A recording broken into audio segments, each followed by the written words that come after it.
400 armed individuals stormed the facility, demanding the release of 4 prisoners arrested earlier on for theft of stock.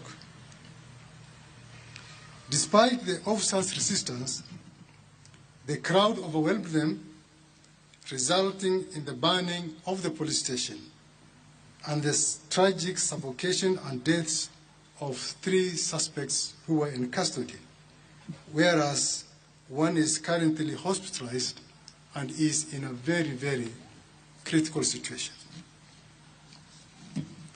This incident, while not directly linked to the events of June 25th, reflects the ongoing momentum of violence against police stations in the country, a trend that continues to threaten law and order and as well jeopardize our nation's peace and security. Fellow Kenyans, we must not allow our nation to spiral into anarchy and chaos. The police will not remain passive while lawlessness threatens our collective peace and our collective security. As of today, 485 individuals have been arrested in connection to what happened on June 25th.